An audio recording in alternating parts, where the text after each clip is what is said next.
On what factor does the resistance of a conductor depend? हाँ बिल्कुल, resistance सबसे पहले तो लेंथ के डायरेक्टली प्रोपोर्शनल होता है, हम जानते हैं, है ना। अगर आप लेंथ को डबल कर देंगे resistance will become double, half कर देंगे तो हाफ। बेसिकली रेजिस्टेंस हम कोलिजन के कंसेप्ट से समझ रहे थे। दूसरा, resistance is inversely proportional to area of cross section. Area बढ़ाएंगे रेजिस्टेंस कम हो जाएगा। तीसरा factor, resistance is also directly proportional to temperature. Conductor के लिए हम बात करें, कंडक्टर में ही है ना, टेम्परेचर बढ़ेगा रेजिस्टेंस बढ़ेगा, घटेगा तो घट जाएगा। And fourth, it is depend on the nature of the material. भाई मटेरियल जो आप जिसकी बात कर रहे हैं, कॉपर है, सिल्वर है, आयरन है, व्हाट इज़ द नेचर, तो दीज आर द 4 फैक्टर्स। और आप जानते हैं इनको कंबाइन करके we have also formed a formula, R is proportional to L by A and R is equal to rho L by A, where rho is called, बोलो क्या था rho? Resistivity, fundamental. Okay, but इसका answer यही है, 4 factors है, ध्यान रखना। ठीक है, क्वेश्चन नंबर 2 पढ़िए। Current flow more easily through a thick wire or a thin wire of the same material when connected to the same source in wire. Current किस में से ज़्यादा इजीली फ्लो करेगा, थिक और थिन? ऑब्वियसली करंट इजीली वहाँ से flow करेगा जिसका रेजिस्टेंस कम होगा।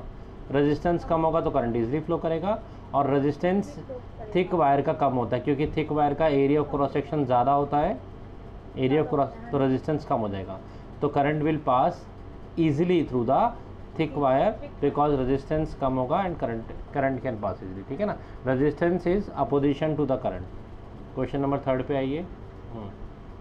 Let the resistance of an electrical component remain constant while the potential difference across the two ends of the component decreases to half of its former value. Yes. What change will occur in the current flow? बताइए क्या लग रहा है आपको? Potential difference को तो हमने constant रहने दिया, चेंज नहीं किया। ओके नहीं सॉरी रेजिस्टेंस कांस्टेंट है और हमने पोटेंशियल डिफरेंस को आधा कर दिया। करंट में क्या चेंज आएगा? सिंपल सी बात है, पोटेंशियल को आधा करोगे करंट में क्या चेंज आएगा? Ohm's law. ओम्स लॉ क्या बोलता है? ओम्स लॉ के उससे पहले ओम्स लॉ क्या बोलता है? बोलता है करंट जो है I that is directly proportional to V. हमने एक्सपेरिमेंट में भी समझा था किस तरह से एक सेल लगाने पे कुछ करंट पास हो रहा था, 2 सेल लगाए तो करंट भी बढ़ गया, 3 लगाए तो करंट तो डायरेक्टली पोटेंशियल के प्रोपोर्शन है। अगर आप पोटेंशियल को ही हाफ कर देंगे तो ऑब्वियसली करंट भी क्या हो जाएगा? उसी रेशो में हाफ हो जाएगा। अगर आप पोटेंशियल को बोलते हैं डबल कर रहे हैं तो करंट भी डबल पास होता, स्ट्रेट अवे डायरेक्टली प्रोपोर्शनल है, बस मैं यही कह रहा हूँ। ठीक है, तो अगर आप पोटेंशियल को हाफ करेंगे तो करंट भी स्ट्रेट अवे हाफ हो जाएगा क्योंकि हम रेजिस्टेंस को कुछ नहीं चेंज कर रहे, रेजिस्टेंस कांस्टेंट, मतलब जो हमने वायर या जो हमने लगा रखा है रजिस्टर वो सेम है, वो फिक्स्ड है, वो चेंज नहीं करता। क्लियर? नेक्स्ट क्वेश्चन पे चलिए। Why are the coils of electric toasters and electric irons are made up of an alloy rather than a pure metal? बिल्कुल, इलेक्ट्रिक टोस्टर और आयरन्स की जो कॉइल्स होती है, हीटिंग कॉइल्स होती है जो हीट प्रोड्यूस करती है, वो ज़्यादातर अलॉयज़ होती हैं मेटल के कंवर्जन में। इंपॉर्टेंट क्वेश्चन है, 2 रीज़न हम इसमें दे सकते हैं। नंबर 1, वो अलॉय इसलिए होती हैं क्योंकि उनकी रेजिस्टिविटी हायर होती है। अलॉय की रेजिस्टिविटी, और जितनी रेजिस्टेंस या रेजिस्टिविटी हायर होगी हीटिंग इफेक्ट उतना ही अच्छा प्रोड्यूस करेंगे। और दूसरा, अलॉयज़ कभी भी ऑक्सीडाइज नहीं होते, they do not oxidise at high temperature. तो यहाँ पर हम 2 पॉइंट इसमें लिख सकते हैं। क्या लिख सकते हैं? अलॉयज आर क्यों प्रेफर, लिखवा रखें, यस, क्योंकि इनकी हायर रेजिस्टिविटी होती है अलॉयज की। एंड सेकंड पॉइंट, ऑक्सीडाइज नहीं होते, पाउडर बन के ऐसे गिरेंगे नहीं नीचे। ओके, मैग्नीशियम रिबन में आपने पढ़ा था वो पाउडर फॉर्म में आ जाता है, तो ये do not oxidise at high temperature. ठीक है, फिलामेंट वगैरह या जो इनकी कॉइल्स होती है बहुत हाई टेम्परेचर पे चले जाती हैं, बट ये कभी भी अलॉयज़ ऑक्सीडाइज नहीं करते, इसलिए अलॉयज़ हम प्रेफर करते हैं। ओके, ये क्वेश्चन तो स्ट्रेट अवे टेबल बेस्ड है, आप टेबल से देख के करना। ओके, टेबल से देख के रीड आउट करना है। एग्जाम्पल 12.7 पे चलिए, हो गया था। डिस्कस हो गया? हाँ नहीं सर, ये ठीक है, पढ़िए पढ़िए। An electric lamp whose resistance is 20 ohm and a conductor of 4 ohm resistance are connected to a 6V battery. Calculate the total resistance of the circuit, the current in the circuit, and the potential difference across the electric lamp and the conductor. ठीक है, हम diagram बना लेते हैं इसका, देखते हैं हम कैसे सॉल्व कर सकते हैं। तो इस सर्किट में दो चीज़ें लगी हुई हैं। Example number which one? It is example number 12.7। Yes, यहाँ पर एक रजिस्टर लगा हुआ है, लेट इट बी R1 20 ओम का, ओके, और एक बल्ब लगा हुआ है, बल्ब इज़ ऑल्सो रजिस्टर, तो हम उसके लिए रजिस्टर ही शो कर लेते हैं। दिस इज़ R2 4 ओम का, ओके। ये बैटरी के अक्रॉस लगा हुआ है and there is a battery, कितने वोल्ट की है? 6 volt battery is there. Yes, sorry, battery यहाँ तो हम की दिखा रहे हैं 6, दिस इज अवर की and this is 6 volt battery, okay. हमसे क्या क्या पूछा जा रहा है? आपसे कहा जा रहा है फाइंड टोटल रेजिस्टेंस, करंट और पोटेंशियल डिफरेंस दोनों के अक्रॉस, ठीक है। पोटेंशियल डिफरेंस मतलब यहाँ पर, यहाँ से लेकर यहाँ तक कितना पोटेंशियल का डिफरेंस होगा, V1 एंड V2, और करंट पूछा जा रहा है। और ए पार्ट में R equivalent, we need to find R equivalent, total current that is running the circuit. Current को हम I1 I2 ऐसा क्यों नहीं बोल रहे? सीरीज़ में सेम करंट रहता है, ये देखिए सीरीज़ है ना, जबकि पोटेंशियल डिफरेंस अलग अलग हो जाता है, इसलिए V1 और V2 बोला जा रहा है। करंट तो कैसे लगे हुए दिख रहे हैं आपको? सीरीज़ में लगे हुए हैं। कैसे पता लगता है? देखिए, करंट के लिए एक ही पाथ है, जो इलेक्ट्रॉन चलेंगे बैटरी के प्लस से माइनस तक आने के लिए उनको एक ही पाथ फॉलो करना पड़ेगा। जो इलेक्ट्रॉन R2 में पास होंगे, ज़रूरी है कि वो R1 में भी वही सेम पास होकर आ रहे हो, इसलिए करंट क्या रहेगा? सेम रहेगा, ओके। चलिए प्रेजेंटेशन पे चलते हैं। तो सबसे पहले हमने लिखा R1 and R2 are connected in series, are connected in series, तो उनका इक्विवेलेंट REQ कैसे दिया जाएगा? कैसे दिया जाएगा? सीरीज का क्या फॉर्मूला होता है? आर का रेजिस्टेंस सीरीज में कैसे निकालते हैं? बिल्कुल, दोनों को प्लस कर देंगे ना, R1 प्लस R2 इंटू नहीं 20 + 4। सीरीज़ में हमने पढ़ा है ना, फॉर्मूला डिराइव भी करा है, स्ट्रेट अवे रेजिस्टेंस ऐड हो जाता है। पैरेलल में क्या होता है? पैरेलल में उनके रेसिप्रोकल ऐड होते हैं, जितने भी लगे हुए हैं उनके रेसिप्रोकल। ये पैरेलल का फॉर्मूला है, भूल गए आप? तो अगर हम दोनों को ऐड कर देते हैं तो फाइनल,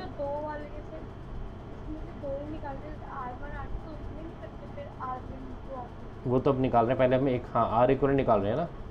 अब चलते हैं, ये दोनों का कितना आ गया? 24 ओम। अब इन दोनों से हम एक बनाएंगे, विल ड्रॉ न्यू डायग्राम। अब हम कह रहे हैं दोनों की ज़रूरत नहीं है, इसकी जगह एक ही लगा दीजिए। कौन सा? 24 ओम का। यहाँ पर एक बैटरी लगाइए, मतलब सेम डायग्राम को हम दोबारा बना रहे हैं, सेम बैटरी लगी हुई है, सब कुछ सेम है। ऐसा क्यों कर रहे हैं? बस अब हम, क्योंकि ओम्स लॉ ना हमेशा एक रजिस्टर पे लगेगा, अब सिर्फ रजिस्टर 1 ही है, और इस पर यहाँ ओम्स लॉ लगाते हैं और I निकाल लेते हैं फॉर द, ये तो फर्स्ट पार्ट हो गया।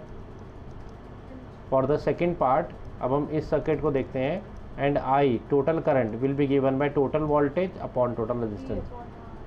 तो टोटल पोटेंशियल कितना है? 6, टोटल रेजिस्टेंस है 24, 1/4 is 0.25 ampere. Clear? Second part भी हो गया। अब आते हैं थर्ड पार्ट। थर्ड पार्ट में पूछ रहे हैं कि पोटेंशियल इसके अक्रॉस कितना है, यहाँ से लेकर यहाँ तक, ये जो 6 वोल्ट है बैटरी का, कितना पोटेंशियल इसने ड्रॉप के यूज़ किया, और यहाँ पर कितना पोटेंशियल यूज़ किया, V1 और V2, है ना। पोटेंशियल का यूसेज पूछ रहे हैं, एक तरह ड्रॉप। तो करंट तो सेम रहता है सीरीज़ में, मतलब इस रजिस्टर को भी वही करंट मिलेगा जो टोटल करंट है, 0.25, है ना। तो करंट जो है इस पर्टिकुलर रजिस्टर पे कितना जा रहा है? 0.25 या 1/4 जो भी लेने पड़े। तो I यहाँ पर भी 1/4 जा रहा है। तो इस रजिस्टर पर हम ओम्स लॉ लगाते हैं और V1 की वैल्यू निकालते हैं। वैसे आपको सीरीज में बता चुका हूँ मैं, V1 will be given by I into R1। R1 लेंगे, I क्यों हमने I1 क्यों नहीं लिया, I तो सेम ही है, 1/4 into what is R1, R1 is 20 only, तो 5 वोल्ट, 6 में से 5 वोल्ट तो यही वोल्टेज खर्च हो जाएगी। 6 वोल्ट या 6 जूल की एनर्जी लेकर जो इलेक्ट्रॉन चलेगा बैटरी से, पहले वाले हैवी रजिस्टर को पास करने में ही 5 जूल या 5 वोल्ट एनर्जी कंज्यूम हो जाएगी। हैवी रजिस्टर है ये, ठीक है। बाकी बची हुई 1 वोल्ट यहाँ होगी, हम उसको कैलकुलेट भी कर सकते हैं। चलिए V2 कैलकुलेट करते हैं। तो for V2 this formula will become I into R2। What is I? 1/4 and resistance is 1 volt. Total देखिए वापस 6 वोल्ट बन गया। Yes, clear.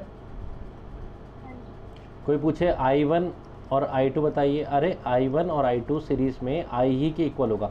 जो करंट यहाँ से चल रहा है तो दैट विल बी 0.25, जो करंट यहाँ चल रहा है वो करंट तो सेम ही रहेगा सर्किट में। क्लियर। यस, फर्स्ट क्वेश्चन तो है कि आपको एक स्कीमेटिक डायग्राम बनाना है जिसमें आपको 3 सेल्स वाली बैटरी लगानी है। हर सेल 2 वोल्ट का है, मतलब 1 सेल 2 वोल्ट का है, तो बैटरी टोटल 6 वोल्ट की होगी। तो 5, 8 और 12 ओम के रजिस्टर और एक प्लग की सीरीज़ में लगाना है, ठीक है। फर्स्ट थिंग इसकी हम इसका सर्किट डायग्राम बनाएंगे।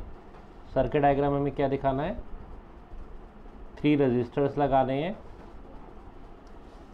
क्या क्या वैल्यू एक बार बता दीजिए। R1 की है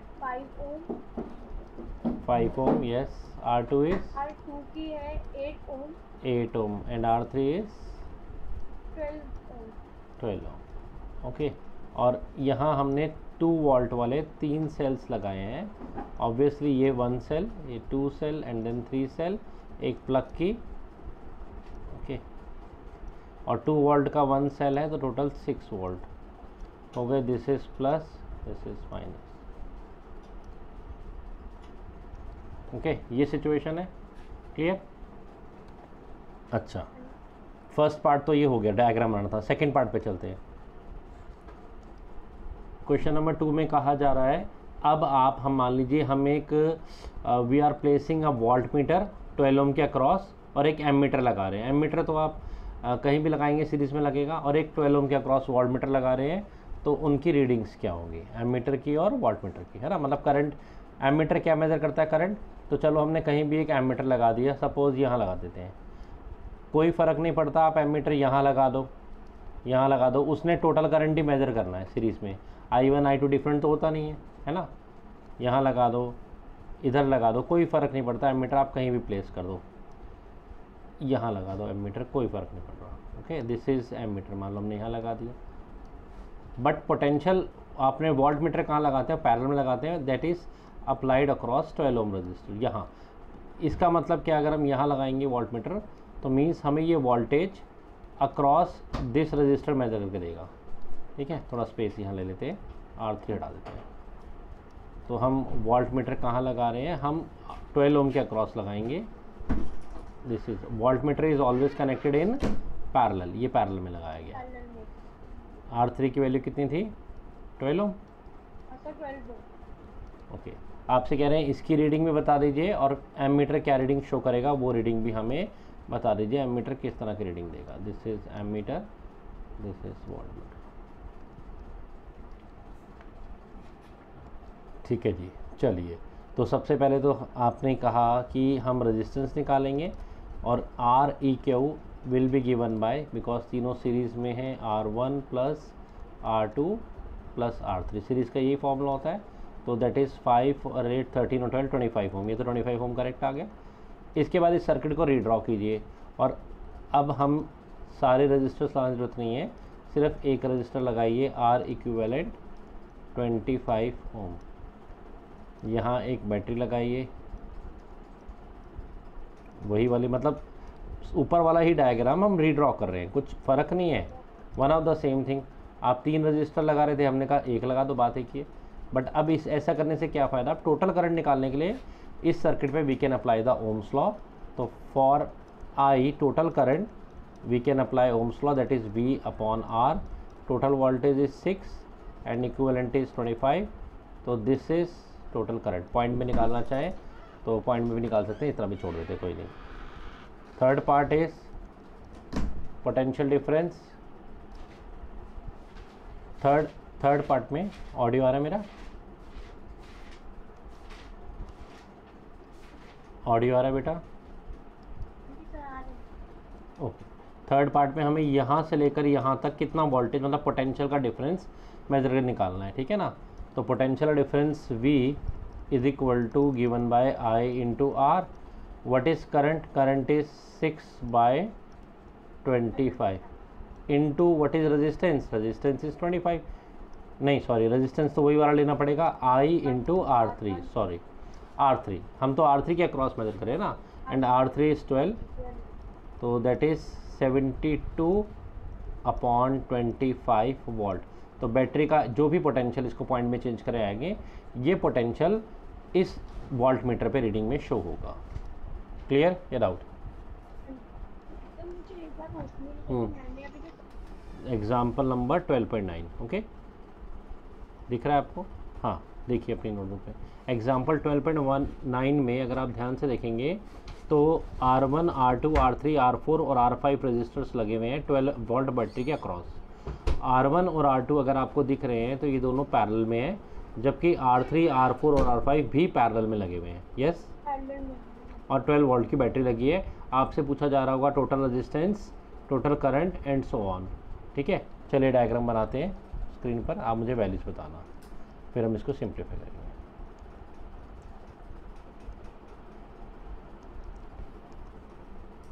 एग्जाम्पल नंबर कौन सा है? This is 12.9. Okay, somewhere here is a battery और यहाँ पर आपके दो रजिस्टर्स लगे हैं R1 and R2. Yes, values बताइए. R1 की वैल्यू कितनी है? R1 है sir 10 ohm. What is the value of R2? R2 है 40 ओम. 40 ओम. ठीक है, यहाँ पर आपकी कोई बैटरी लगी है एंड आई थिंक बैटरी हमें 12 वोल्ट की बताई जा रही है. यस, पोटेंशियल डिफरेंस 12 वोल्ट है. ठीक है, यहीं से आगे चल रहे हैं तो फिर यहाँ आपके 3 रजिस्टर्स और लगे हुए हैं R3, R4 and R5. Okay, हाँ, कोई भी कहीं लेते हैं. R3 की वैल्यू बोलिए कितनी है? 30 ओम. R4 की value 20 ohm R4 and R5 60. This is R4. Okay, आपसे कहा जा रहा है सबसे पहले आप इसमें R इक्विवेलेंट फाइंड कीजिए. चलिए पहले उसी की तरफ चलते हैं, बाकी चीज़ बाद में देखेंगे.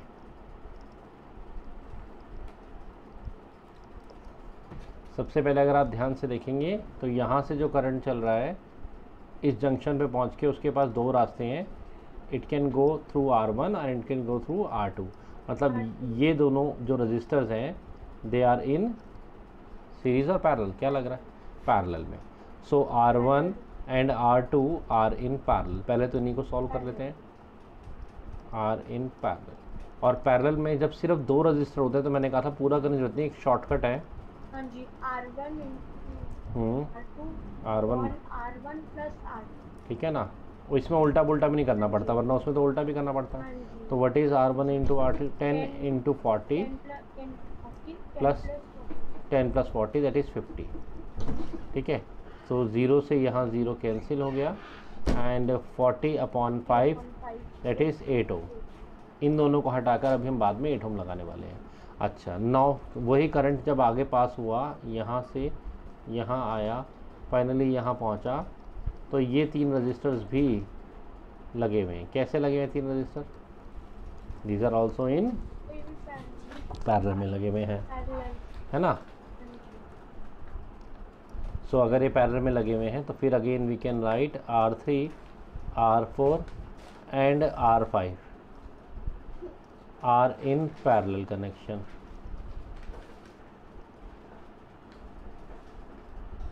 सो इनका equivalent resistance 1 upon R equivalent will be given by 1 upon R1, पहले वाला हम 30। अभी हम शॉर्ट वाला फॉर्मूला क्यों नहीं लगा सकते? बिकॉज इट इज़ हाँ only applicable to 2 resistors. Okay, what is the LCM? LCM is 60 ohm. It is 2 plus 3 plus 1. 1 upon R equivalent, and that is equal to 6 by 60. 6 by 60 is 1 by 10. अभी यहाँ तक नहीं छोड़ना, most of बच्चे यहाँ तक छोड़ देते जैसे आपने भी छोड़ना था, छोड़ा था। हम इसको वापस ठीक करेंगे और R ये 1 by R की वैल्यू आई है, तो कितने आई है? दैट इज़ 1 by 10 है ना। तो इसको अगर हम वापस निकालेंगे तो इट विल बी 10 ओम।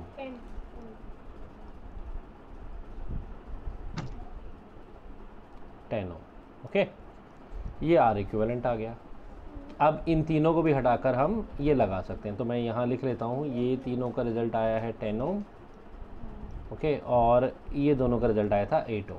ठीक है, अब डायग्राम एक बार दोबारा बनाते हैं और फिर समझते हैं कि हमें क्या समझ में आ रहा था। ये नोट कर लें, यहाँ तक हटा दें इसको, करिए।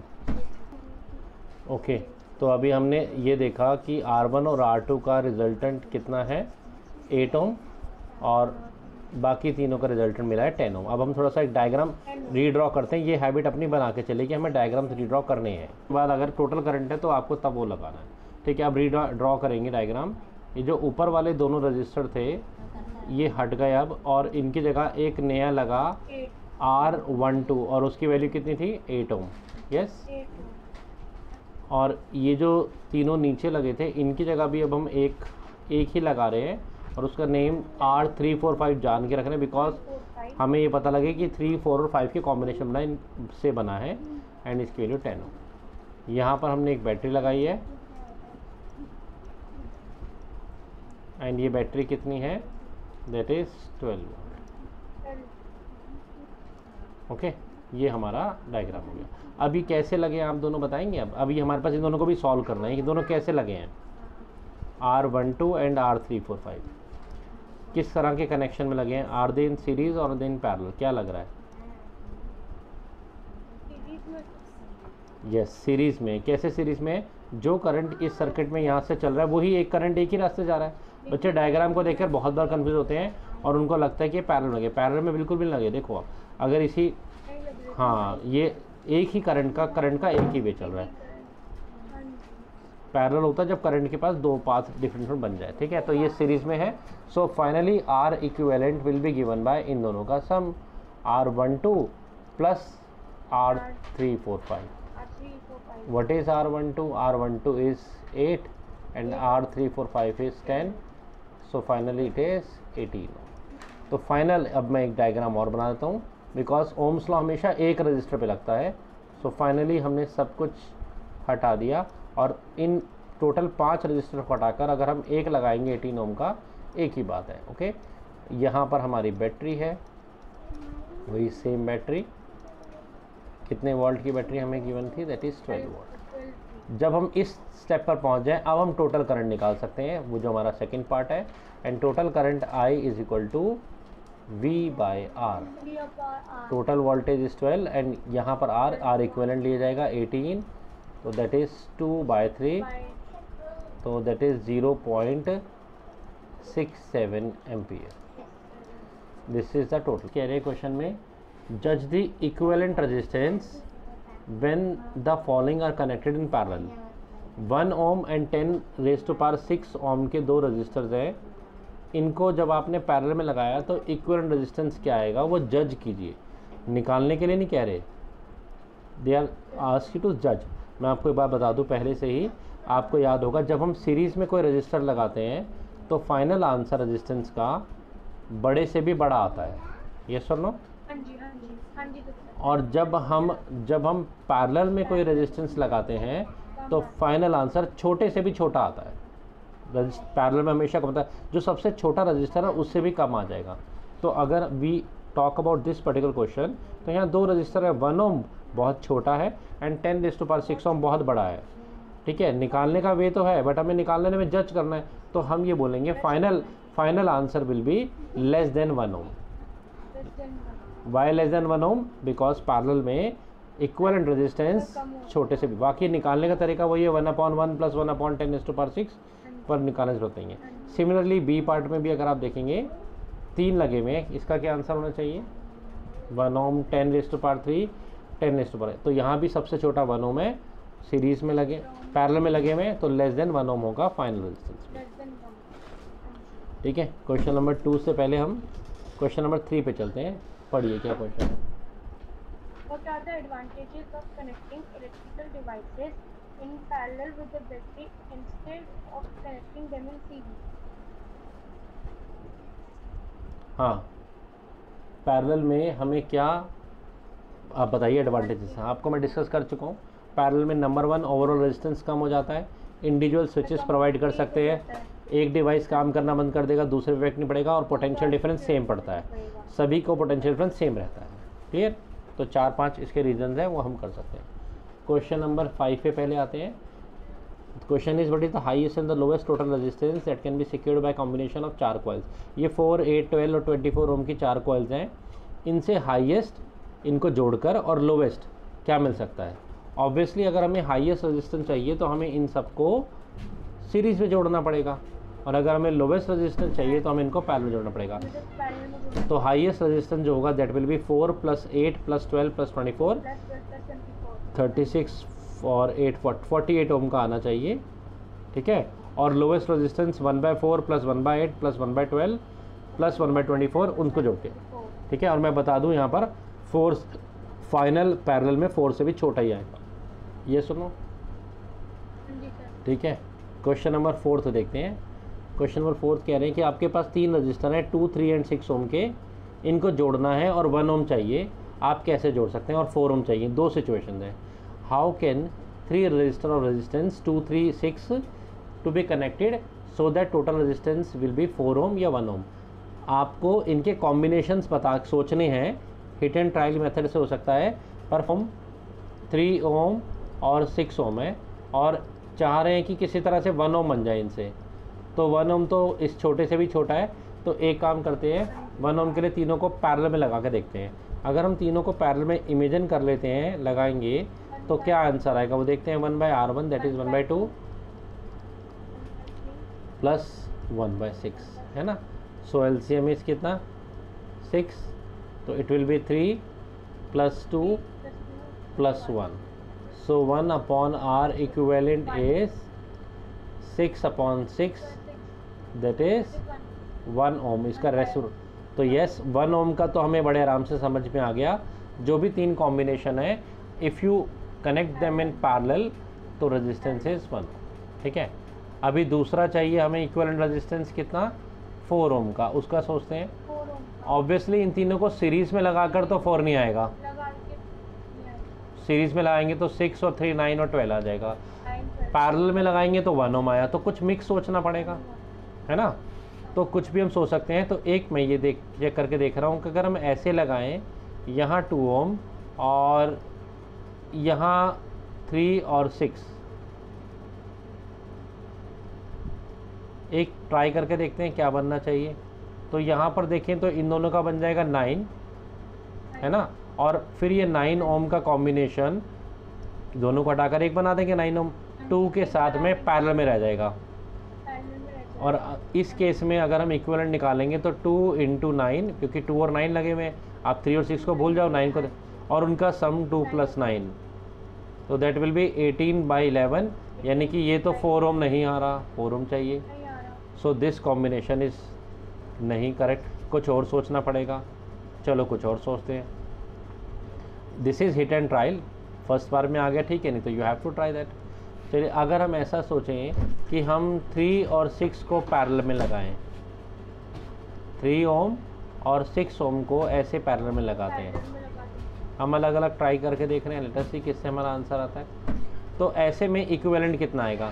तो इनका इक्विवेलेंट आ रहा है 3/6, दोनों का प्रोडक्ट अपॉन में दोनों का सम 9, 18/9 2 ओम आ गया। यस, इन दोनों का 2 ओम आ गया। अभी हमें टोटल 4 ओम बनाना है और हमारे पास एक 2 ओम का बचा हुआ है, तो वो अगर हम इनके आगे सीरीज़ में लगा दें ये ऐसे, हाँ जी, ये पूरा आ जाएगा। तो हम बोलेंगे इस तरह का कॉम्बिनेशन भी हम ड्रॉ करके भी दिखा सकते हैं और बाकी हम इसको कैलकुलेट तो करके दिखाएं।